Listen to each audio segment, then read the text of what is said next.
बिस्मिल्लाहिर्रहमानिर्रहीम, अस्सलाम वालेकुम। बेटा, आज के लेक्चर में हम लोग डिस्कस करेंगे सेल्स या फिर रेवेन्यू। आप लोगों ने देखा हमारे पास टाइप्स ऑफ बिजनेसेस में तीन किस्म की टाइप्स मौजूद होती थी। एक हमारे पास होता है ट्रेडिंग बिजनेस, दूसरा मैन्युफैक्चरिंग बिजनेस, तीसरा सर्विस बेस्ड बिजनेसेस। अब हम लोग यहाँ पर जो बात कर रहे हैं ज्यादातर ट्रेडिंग बिजनेस की कर रहे हैं। ट्रेडिंग बिजनेस में हमेशा गुड्स की सेल होती रहती है, cell and purchase.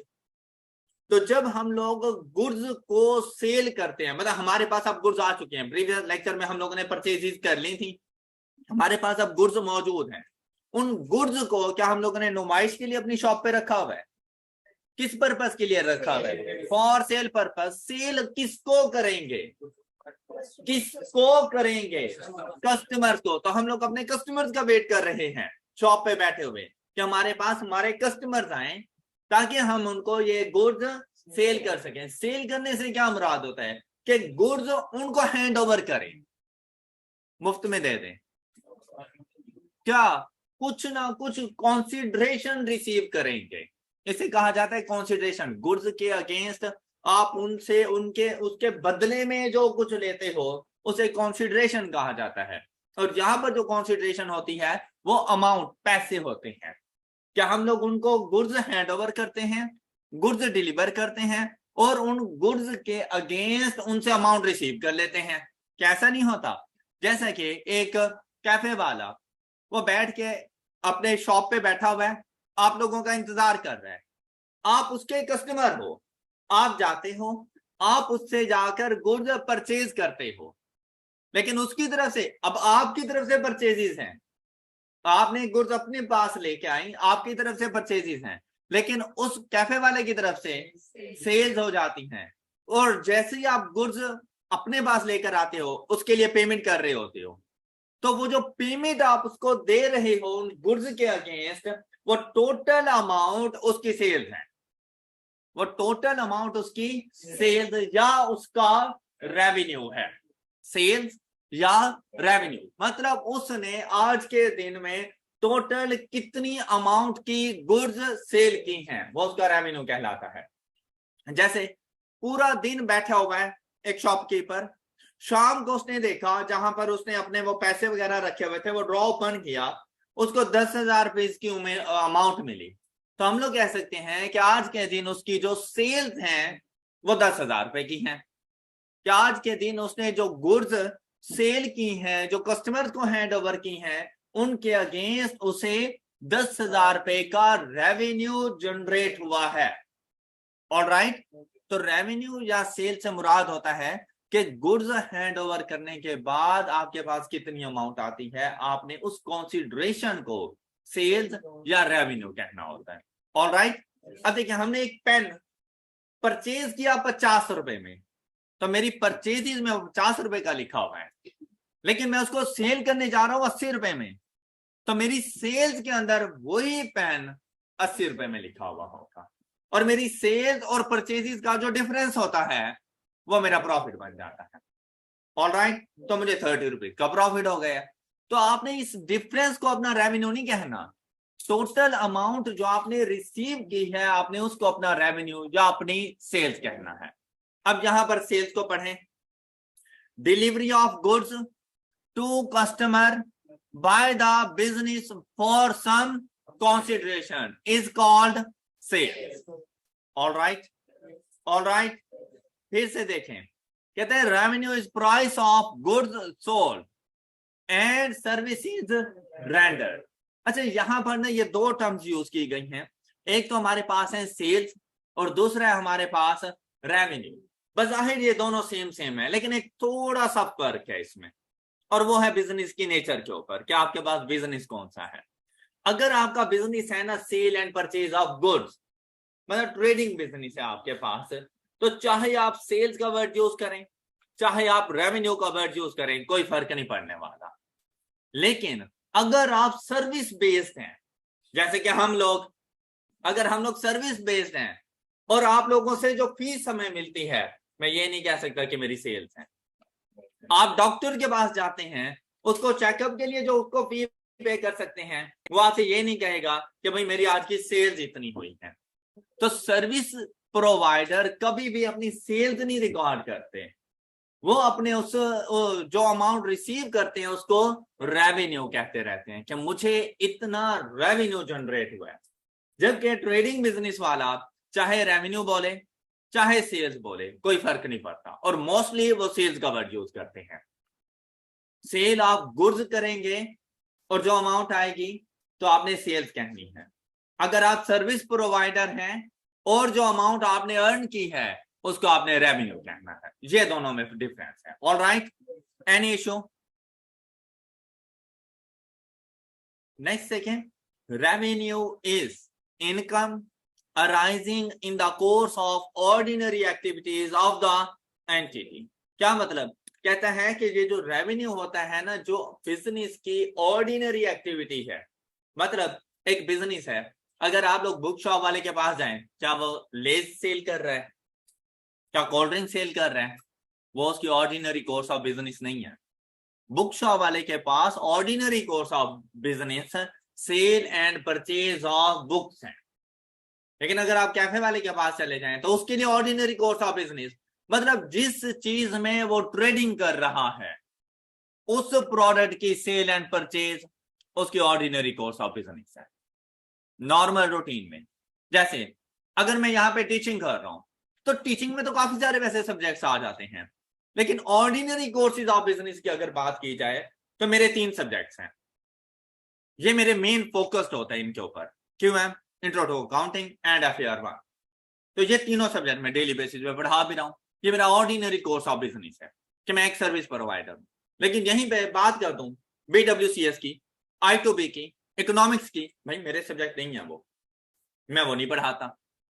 All right, जो टीचर उसको पढ़ाता है वो उसके लिए ऑर्डिनरी कोर्स ऑफ बिजनेस कि नॉर्मल रूटीन के अंदर आप क्या कुछ करते हैं। तो नॉर्मली अगर मुझे देखा जाए तो मैं तो 3 सब्जेक्ट डेली बेसिस पे पढ़ा रहा होता हूं, तो वो मेरे लिए नॉर्मल कोर्स ऑफ बिजनेस। तो यहां पर कहते हैं कि अगर आप लोग ऑर्डिनरी एक्टिविटीज बिजनेस की परफॉर्म करते हुए किसी किस्म की कोई अमाउंट रिसीव करते हो तो वो आपकी इनकम बेसिकली आपका रेवेन्यू कहलाती है। ऑल राइट, जैसे कि इसकी मैं आपको एग्जांपल दूं, बुक शॉप वाला है वो बेसिकली बुक्स की सेल से ही अपना रेवेन्यू जनरेट कर रहा है, ये बात समझ आ गई है। लेकिन उसके पास ना हवा के लिए एक पंखा लगा हुआ था, वो पंखा क्या उसकी इन्वेंट्री है, क्या उसकी परचेजेस हैं? नहीं है। उसका क्या क्या किस तरह से उसने रिकॉर्ड किया होगा उसको? अपना उसका एसिड है, उसका नॉन करंट एसिड है।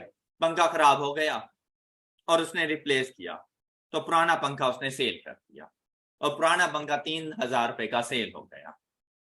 अपनी सेल्स रिकॉर्ड करें उसको, बस यही चीज अकाउंटिंग कह रही है कि अब देखो 3000 तो तुम्हारे पास आए हैं, अभी भी सेल से ही आए हैं, लेकिन अब ये जो सेल थी ये आपकी परचेजेस की सेल नहीं थी, या आपके फिक्स एसेट की सेल थी, इसको सेल्स नहीं कहता। ये बात समझ आ गई है? इसको अपना रेवेन्यू नहीं कहना आप लोगों ने। ये फिक्स्ड एसेट की सेल से अगर आप, क्योंकि ये आपकी ऑर्डिनरी एक्टिविटी नहीं है, आप डेली बेसिस पे बैठकर पंखे की सेल परचेज नहीं कर रहे। लेकिन अगर आप चले जाते हैं इलेक्ट्रॉनिक्स की शॉप पर, उनका काम ही यही है कि उन्होंने फैन AC वगैरह इनमें डीलिंग करनी है, वो अगर इसको सेल करते हैं पंखे को तो उनके लिए सेल्स हैं। ये बात समझ आई आप लोगों को? तो बिजनेस टू बिजनेस ये चीजें वेरी कर रही होती हैं कि अगर आपके लिए फिक्स एसिड है तो फिक्स एसिड आप परचेज कर सकते हो, तो फिक्स एसिड सेल भी तो करोगे। तो खराब हो जाते हैं या आपको रिप्लेस करने पड़ जाते हैं, पुराना एसिड जब आप सेल कर रही होती हो तो आपको कंसीडरेशन रिसीव होती है, लेकिन उस कंसीडरेशन को आपने अपना रेवेन्यू या सेल्स नहीं कहना। ऑल राइट, फिर बात ये आती है कि भाई हम लोगों ने अपना रेवेन्यू रिकॉर्ड कब करना है। जैसे परचेजेस के लिए मैंने आपसे कहा था कि आपने अपनी परचेजेस कब रिकॉर्ड करनी है? जिस टाइम हम लोग गुड्स रिसीव कर लेते हैं। शॉर्ट फॉर्मूला यही है। इसके पीछे बैकग्राउंड क्या है? तो हम लोगों ने बेसिकली रिस्क एंड रिवॉर्ड देखना होता है कि रिस्क एंड रिवॉर्ड किसका है। जैसे ही रिस्क एंड रिवॉर्ड हमें ट्रांसफर हो जाता है, हम अपने पास अपनी परचेज रिकॉर्ड कर लेते हैं। इसी तरह से जब सेल्स की बात आती है तो सेल्स कब आप लोग रिकॉर्ड करेंगे?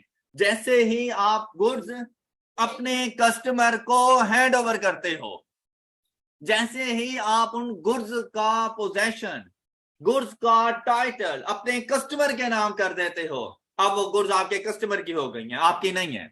आप अपने पास सेल्स रिकॉर्ड कर लें, चाहे आप अमाउंट रिसीव कर चुके हैं नहीं की कोई फर्क नहीं पड़ता। गुड्स के टाइटल को देखो, रिस्क एंड रिवॉर्ड को देखो, कि जैसे ही कस्टमर को रिस्क एंड रिवॉर्ड पहुंच गया, आप अपनी सेल्स रिकॉर्ड कर लें। ये बात क्लियर है सब बच्चों को?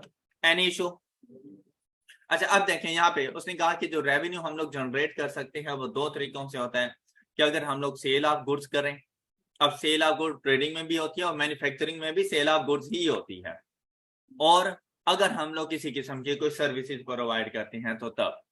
फिर इंपॉर्टेंट नोट लिखा हुआ है, revenue should be recorded in the books at the time the goods are dispatched, मतलब हम अपनी तरफ से डिलीवर कर चुके हों अपने कस्टमर्स को, और सर्विसेज आर रेंडर्ड, और सर्विसेज हम लोग प्रोवाइड कर चुके हों, तब आप लोगों ने जाके अपना रेवेन्यू, अपनी सेल्स को जाकर रिकॉर्ड करना है। ऑलराइट, परचेजेस की तरह बेटा सेल्स की भी दो टाइप्स होती हैं। जैसे परचेजेस के लिए आप लोगों ने कहा था कि cash purchases and credit purchases, इसी तरह से सेल्स भी दो तरह की होती हैं, cash sales and credit sales. अब देखिए कैश परचेजेस हमारे पास क्या होती थी? कैश परचेजेस हमारे पास क्या होती थी कि हम लोग उन गुड्स की प्राइसेस इमीडिएटली पे करते थे परचेजेस के लिए। तो सेल्स के लिए हम लोग क्या कर रहे होंगे? इमीडिएटली अमाउंट को हम लोगों ने रिसीव कर लिया होगा, किससे? कस्टमर से। और पे किसको करते थे? सप्लायर्स को। ये बात हमेशा याद रखना, परचेजेस हमेशा सप्लायर से और सेल्स हमेशा कस्टमर्स को की जाती है। ये बात क्लियर हो गई सब बच्चों को? तो देखो कैश परचेजेस क्या है? If goods are delivered to customer by the business, delivered to customer by the business and customer pay the price, customer ने पे करनी है, हमने रिसीव करनी है। पे the price of the goods immediately, फौरन ही वो उस गुड्स की प्राइसेस को पे कर दें, तो हम लोग ऐसी सेल्स को कैश सेल्स कहते हैं। तो क्रेडिट सेल्स क्या होगी कि कस्टमर हमें कुछ अरसे के बाद जाके पेमेंट करता है, तो उसको हम लोग क्रेडिट सेल कह देते हैं, मतलब उधार पे चीजें लेके चला गया। तो हम कह सकते हैं if goods are delivered to customer by the business and customer will pay the price of the goods in future, तो ये आपके पास क्रेडिट सेल्स हो जाएंगी। ये बात क्लियर हो गई? अब मैंने आपसे कहा कि जो आप लोगों ने सेल्स करनी है वो हमेशा कस्टमर्स को करनी है, चाहे आप कैश सेल्स कर रहे हैं और चाहे आप क्रेडिट सेल्स कर रहे हैं, आप उस पर्सन को कस्टमर कहेंगे। तो कस्टमर आपके पास एक ऐसा पर्सन होता है जिसको आप गुड्स सेल करते हैं आइदर ऑन कैश और क्रेडिट। ऑलराइट, लेकिन अब यहां पर आपने थोड़ी सी डिस्टिंग्विश करना है, बिल्कुल ऐसे ही जैसे सप्लायर्स को किया था। क्या आपने कहा था कि ऐसा सप्लायर जिससे क्रेडिट परचेजेस की जाए तो उस सप्लायर को हम लोगों ने क्रेडिटर कहा था। बेसिकली मैं साथ साथ आप लोगों की रिवीजन भी करवा रहा हूं कि हम लोग प्रीवियस लेक्चर में क्या कुछ पढ़ चुके हैं। तो ऐसे सप्लायर्स को हम लोगों ने क्रेडिटर्स कहा था। तो ऐसा कस्टमर जिसको हम लोग क्रेडिट सेल्स कर रहे हों, ऐसे कस्टमर को हम लोग क्या कहेंगे? डेटर। या अब देखिए उस आदमी से मैंने अमाउंट रिसीव करनी है इन फ्यूचर, तो इसको क्या कहूंगा? Trade receivable. सप्लायर्स को पे करनी होती थी तो ट्रेड पेएबल, कस्टमर से रिसीव करनी है फ्यूचर में तो ट्रेड रिसीवेबल, या दूसरा नेम इसका डेटर। डेटर। और जब मैंने फ्यूचर में इससे अमाउंट रिसीव करनी है तो आज ये मेरा एसेट है, आज के दिन मेरा एसेट है। अगर मैंने पे करनी होती तो लायबिलिटी थी, तो क्रेडिटर्स मेरी लायबिलिटी होता है क्योंकि मैंने पे करना होता है फ्यूचर में, जबकि डेटर से मैंने अमाउंट रिसीव करनी होती है तो फ्यूचर में मुझे इससे बेनिफिट्स मिलने वाले हैं जब मैं अमाउंट रिसीव करूंगा। तो आज के दिन वो मेरा एसेट है। क्या 2 साल के बाद रिसीव करूंगा? कब रिसीव करूंगा? इन शॉर्ट टाइम ड्यूरेशन, ऐसे ही है ना, इन शॉर्ट टाइम ड्यूरेशन। तो इस एसिड को कौन सा एसिड कहूंगा? Current acid. तो करंट एसिड की लिस्ट में आपको कौन नजर आएगा? Trade receivables. करंट एसिड के लिस्ट में आपको कौन नजर आएगा? ट्रेड रिसीवेबल्स या फिर डेटर्स। आई होप कि आपको ये समझ आ चुका हो। क्लियर है ये बात? किसी का कोई क्वेश्चन यहां तक? तो हम लोग कह दें कि हमारे जितने भी डेटर्स होते हैं वो सारे के सारे हमारे कस्टमर्स होते हैं, जबकि सारे कस्टमर्स हमारे डेटर्स नहीं होते। Any question? अब अगर आप लोगों ने अपने कस्टमर्स को गुड्स सेल कर दी, वो आपसे गुड्स लेकर वापसी घर चला गया, जैसे ही जाके पैकिंग ओपन की गुड्स ठीक नहीं थी, उसने आपसे कुछ और डिमांड किया था, आपने कुछ और उठा के दे दिया, उसने कुछ और क्वांटिटी डिमांड की थी, आपने कुछ और क्वांटिटी दे दी, या वो गुड्स डैमेज है, मतलब कुछ भी रीजन हो सकती है, अपने पास नहीं रखेगा, वो वापसी करेगा। किसको? हमें, मतलब बिजनेस को। कौन वापस करेगा? कस्टमर। तो अगर return of goods by the customer to the business हो तो ऐसे रिटर्न को सेल्स रिटर्न कहते हैं। अब देखें यही चीज कि purchase return and sales return, भाई सिंपल सी बात है, ये बात तो कंफर्म है। कस्टमर रिटर्न कर रहा है तो सेल्स रिटर्न, सप्लायर्स को रिटर्न कर रहे हैं तो परचेज रिटर्न। मतलब आपसे कहा जा सकता है बिजनेस को इन्वॉल्व ही ना करे, आपसे सिर्फ इतना कहते हैं return of goods by the customer sales return, return of goods to the supplier purchase return. All right. अच्छा फिर से सुनो, return of goods to the business sales return, to the business, return of goods by the business purchase return. अब supplier customer को नहीं, क्योंकि उसे पता है कि अगर मैं सप्लायर और कस्टमर लिखता हूं तो ये आइडेंटिफाई कर लेगा, वो टू और बाय के साथ खेलता है। अब देखिए पूरे सेंटेंस में ना सिर्फ यहां पे टू और बाय का फर्क है।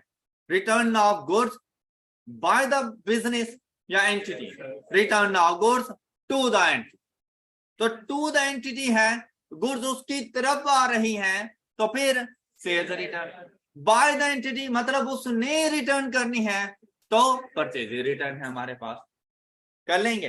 अब यहां पर भी बिल्कुल ऐसा ही है कि जिस नेचर में सेल्स हुई होंगी उसका रिटर्न उसी नेचर में होना है। अगर आपका कस्टमर आपको पैसे देकर गया, वो कैश सेल्स करके गया, जब वो गुड्स रिटर्न करने आएगा आपको फौरन कैश पे करना पड़ेगा। और अगर वो उधार करके गया आप उसको पे नहीं करोगे, आप उसको उधार पर ही लेकर जाओगे। तो अगर क्रेडिट सेल्स हैं उनका रिटर्न क्रेडिट पे, कैश सेल्स हैं तो उनका रिटर्न कैश पे होता रहता है। Any issue? ऑल राइट, सब कुछ क्लियर? आपको याद होगा कि प्रीवियस लेक्चर में आपने अपने सप्लायर्स को कुछ एडवांस पेमेंट कर दी थी परचेजेस के लिए, तो आपने उसको रिकॉर्ड किया था एडवांस टू सप्लायर। और जब तक गुड्स आप तक पहुंच नहीं गई थी आपने उसको क्या रिकॉर्ड किया था? एडवांस टू सप्लायर्स को, एडवांस टू सप्लायर्स को जब तक गुड्स आप तक पहुंच नहीं गई थी आपने उसको अपना करंट एसेट रिकॉर्ड किया था। ऐसे ही था ना? शाबाश। तो क्या आपका कस्टमर आपको एडवांस नहीं दे सकता? आपका कस्टमर भी आपको एडवांस दे सकता है कि वो आपसे कहे कि ये लें जनाब 10,000 रुपए का एडवांस, आपने मुझे 50,000 रुपए का सामान डिलीवर करना है इस तारीख को, और वो बयाने के तौर पे 10,000 रुपए देके चला जाता है। अभी आपने गुड्स उसको डिलीवर नहीं की तो वो 10,000 रुपए बिस्मिल्लाह करके ले जरूर लेना, उसे मना ना करना। जो पैसा आ रहा हो उसको कभी ना ठुकराना, तो इसीलिए बिस्मिल्लाह करके ले लेना उससे। अब अपने पास अकाउंटिंग करना, भाई मेरे पास पैसा आया है कि मैंने फ्यूचर में, अब किस बात के लिए आया, मेरे ऊपर एक ऑब्लिगेशन आ गई कि मैंने फ्यूचर में गुड्स डिलीवर करनी है। तो मेरी जब ऑब्लिगेशन आ गई तो अब मेरी एक किस्म की लायबिलिटी बन चुकी है। तो जो एडवांस फ्रॉम कस्टमर होता है वो मेरी लायबिलिटी होता है जब तक कि मैं उसको गुड्स डिलीवर ना कर। तब तक वो मेरी लायबिलिटी रहेगा। क्या आपको मेरी ये बात समझ आई? तो एडवांस टू सप्लायर आपका एसेट होता है, current asset, and advance from customers आपके पास आपकी लायबिलिटी होता रहता है। ऑलराइट, क्लियर है? कोई ऐसा बच्चा जिसको ये कॉन्सेप्ट समझ ना आ रही? क्या पूरी क्लास मेरे साथ है? शाबाश। सेल्स रिटर्न क्लियर हो गए आप लोगों को? सेल्स रिटर्न के बाद हमारे पास आता है एक्सपेंसेस, कि जब भी आप लोगों को कोई रेवेन्यू जनरेट करना होता है, कोई सेल्स अर्न करनी होती है, तो आपको कुछ ना कुछ एक्सपेंसेस करने पड़ते हैं, तब जाके आप उस इनकम के काबिल होते हो। मसलन किस तरह से? अगर मैं एक छोटे से शॉपकीपर की एग्जांपल दूं, वो बैठ के गुड्स में ट्रेडिंग कर रहा है, सेल परचेज कर रहा है, वो जब गुड्स खरीदता है तो परचेजेस उसने कर दी, फिर उन गुड्स को सेल करता है, उसको रेवेन्यू जनरेट हो गया। अब क्या उसने अपने पास अपना हेल्पर नहीं रखा हुआ होता? एक दो लोग उसने अपनी हेल्पर के तौर पर रखे हुए होते हैं, खुद वो कैश काउंटर पे बैठा होता है, वो कहता है छोटे ये तोल कर दे। वो छोटे को क्या मुफ्त में रखा हुआ है उसने? क्या उसके ऊपर एक्सपेंस कर रहा है? क्या उसको सैलरी पे कर रहा है? तो अगर वो उसके बाद वो छोटा ना हो तो उसके लिए मुश्किल नहीं हो जाएगा कि कैश काउंटर पे भी खुद बैठे, वो गुड्स भी खुद हैंड ओवर करे कस्टमर को, कस्टमर ज्यादा हो जाए उसके लिए मसाइल बन जाए, इतने में एक गाड़ी आ जाती है, उसको जो परचेजेस की होती हैं हैंडल करना मुश्किल हो जाएगा। तो उसने 3-4 लोग अपने पास इंप्लॉयज रखे हुए होते हैं, तो उन इंप्लॉयज को सैलरी पे करता है, वेजेस पे करता है, वो सैलरी या वेजेस पे कर रहा होता है। अच्छा, जिस शॉप में बैठे उसका रेंट नहीं पे करता होगा? अच्छा, वो शॉप ना होती रेंट पर तो क्या अपना वो बिजनेस रन कर सकता था? क्या जरूरी नहीं था उसके बाद शॉप का होना? और अगर अपनी नहीं है तो रेंट पे कर रहा है, ये उसका एक्सपेंस है। क्या उसने इलेक्ट्रिसिटी का मीटर नहीं लगवाया हुआ होगा? तो क्या बिजली का बिल नहीं पे करता होगा वो? तो इलेक्ट्रिसिटी का बिल जो पे करता है वो, क्या उसने अपने बिजनेस की मार्केटिंग नहीं की होगी? Advertisement expenses. क्या उसने अपने बिजनेस की इंश्योरेंस नहीं करवाई हुई होगी? Insurance expense. तो बिजनेस के तमाम एक्सपेंसेस जो बिजनेस की एक्टिविटीज परफॉर्म करने के लिए जरूरी होते हैं, वो सारे के सारे यहां पर आ जाते हैं। तो हम लोग इसको डिफाइन करते हैं, the cost incurred by a business for earning revenue. और ये जितनी भी चीजें होती हैं बेसिकली रेवेन्यू को जनरेट करने के, हमने परचेजेस क्यों की थी? बेसिकली रेवेन्यू जनरेट करने के लिए की थी। हमने बाकी तमाम एक्सपेंसेस क्यों किया? हमने शॉप क्यों रेंट पर ली? रेवेन्यू को जनरेट करने के लिए की थी। तो रेवेन्यू को जनरेट करने के लिए अगर हम किसी किस्म के कोई एक्सपेंसेस करते हैं तो वो बिजनेस के एक्सपेंसेस कहलाते हैं। अब इसकी एग्जांपल्स में salaries and wages, rent, bank charges, bank में अकाउंट ओपन है, आपको पता है कि बैंक वाले चार्जेस लेते हैं हमारे अकाउंट ओपनिंग के लिए, मंथली बेसिस पे डिडक्ट कर लेते हैं या फिर एनुअल बेसिस के ऊपर, लेकिन होते जरूर हैं। इवन कि आप एक ट्रांजैक्शन भी करो तो उस ट्रांजैक्शन के ऊपर ऑनलाइन चार्जेस आपको पड़ जाते हैं, तो वो भी बेसिकली बिजनेस का एक्सपेंस है। इसी तरह से अगर आपने अपने पास जो एम्प्लॉयज रखे हुए हैं उनको कमीशन पे करते हैं, आपने अक्सर देखा होगा ब्रांड्स वगैरह के ऊपर जब आप लोग जाते हैं तो उनका सेल्समैन जब आपको इंटरटेन करता है और आपसे कहते हैं कि ये चीज पैक करवा दो, वो बिलिंग के लिए जाता है तो उन्हें बताता है कि भाई ये मेरा कस्टमर है। दूसरा कोई आता है तो वो कहता है भाई ये मेरा कस्टमर है। क्या मतलब इसका? कि एंड पे उनका हिसाब होता है कि भाई तुमने टोटल हमारी 50,000 की सेल्स करवाई, ये 1% तुम्हारा कमीशन है, वो उसमें से उठा के उसको कमीशन पे करते हैं, वो इसीलिए होता रहता है। अब अगर वो कमीशन ना पे करें, सारे सेल्समैन सुकून से बैठे रहे, चल यार छोड़, मुझे तो मेरा डेली बेसिस का 2,000 रुपया मिल रहा है ना, मैं चाहे इनको एंटरटेन करूं या ना करूं। अब उन्हें पता है कि यार 1,000 रुपया तो मुझे मिलना ही है, लेकिन अगर मैं कस्टमर को इंटरटेन करूंगा तो वो लाजमी बात है जितने ज्यादा कस्टमर मैं ला के दूंगा इनको उतनी ज्यादा मेरी सैलरी बढ़ जाएगी, मुझे कमीशन मिल जाएगा। यही वजह होती है अपने कमीशन के चक्करों में आप वो जैसे ही कोई सूट वगैरह पहनते हो, शूज पहनते हो और वो तारीफें शुरू कर देता है, हालांकि आपको पता है कि यार नहीं अच्छा लग रहा, लेकिन वो कहते हैं सर कसम से बनाएंगे आपके लिए और ये आखिरी पीस है आप लें, और आप कहते हैं शायद वाकई दिल से तारीफ कर रहे हैं। तो बेसिकली अपना कमीशन अर्न करना चाह रहा होता है, आप पे वो चीज सूट नहीं कर रही होती। और जिसकी वो ज्यादा तारीफें करता है वो तो जरा भी नहीं कर रही हो। तो उनसे आप अक्सर ऐसा करते हैं, यार आप बताओ मुझे ये चीज कैसी लग रही है, ओए होए होए मस्त लग रही है, भाई उसने सेल करनी है, वो तो वो कहेगा आपको नहीं सर नहीं ये नहीं अच्छी लग रही, वो क्यों, कभी सुना है उसकी जुबान से? भाई उसने कमीशन अर्न करना है, आप उसके कुछ नहीं लगते, लेकिन जहां पे खड़ा हुआ है वो बहुत कुछ लगते हैं उसके, तो इसीलिए सेल कर रहा होता है। तो उसकी बातों में नहीं आ जाना भाई साहब, के पश्चात तो नहीं रहे कि यार कल मेरे साथ ऐसे ही हुआ था। गुड। फिर हमारे पास कुछ लीगल चार्जेस आ जाते हैं, मतलब जैसे हम लोग कोई चीज ट्रांसफर कराने के लिए फी पे कर रहे होते हैं, कोई हम लोग गवर्नमेंट को कोई फी वगैरह पे कर रहे होते हैं, कोई इस किस्म के legal charges, repairs and maintenance expense, कि जो गाड़ी हम लोगों ने रखी हुई थी अपना नॉन करंट एसेट वो खराब हो गई, मैकेनिक के पास लेके चले गए, अब ना लेके जाते क्या वो रन होती, तो हमारे लिए मसाइल पैदा हो जाते। Repairs and maintenance expense, insurance expense and depreciation expense, ये पूरा एक चैप्टर है डेप्रिसिएशन एक्सपेंस को कैलकुलेट करने का, और क्या होती हैं आपको बाद में पता चल जाएगा। लेकिन आई होप कि आप लोगों को एक्सपेंसेस का पता चल चुका है, ऐसा ही है ना। नोट देखें, कहते हैं expense should be recorded in books when it is incurred, मतलब पेमेंट से इसका कोई ताल्लुक नहीं है, आपने ये देखना है क्या ये एक्सपेंस हो गया। जैसे कि बिजली का बिल, बिजली का बिल, अब बिजली का बिल होता है हमारा जुलाई के मंथ का, पे कब करते हैं, अगस्त में, और अगस्त की 15 तक की डेट होती है, तो जिस मंथ में पे करेंगे उसका एक्सपेंस नहीं है ये जुलाई का है, तो जुलाई के मंथ को वो एक्सपेंस चार्ज करो।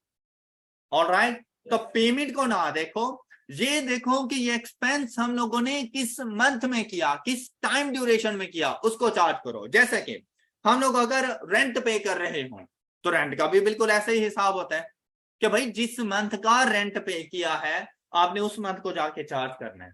सपोज कि आपने 3 मंथ का इकट्ठा रेंट पे कर दिया और 10-10 हजार रुपए पर मंथ रेंट था, तो आपने कितना पे किया, 30,000 रुपए। अब ये सपोज करें 1 जुलाई को मैंने 3 मंथ का रेंट पे कर दिया, आज जुलाई का एंड हुआ, तो भाई जुलाई के मंथ को 30,000 रुपए एक्सपेंस नहीं चार्ज करना, 10,000 रुपए चार्ज करना है। वो 20,000 रुपए जो आपने एक्स्ट्रा पे किया हुआ है वो आपका एसिड है, वो जुलाई के मंथ के एंड पर वो 20,000 रुपए आपका एसिड है। क्यों, फ्यूचर में बेनिफिट देगा कि अगस्त और सितंबर के मंथ्स आपको रेंट पे करने की जरूरत नहीं है क्योंकि आप पहले से पे कर चुके, तो वो 30,000 रुपए इकट्ठा आपने जुलाई को नहीं चार्ज कर देना, जुलाई को सिर्फ जुलाई का ही रेंट चार्ज करना। ऑलराइट, आई होप कि आपको यहां तक की सारी बातें समझ आ चुकी हैं। किसी का कोई question? That's all for today. अपना बहुत सा ख्याल रखिएगा, नेक्स्ट लेक्चर में मिलेंगे। अल्लाह हाफिज।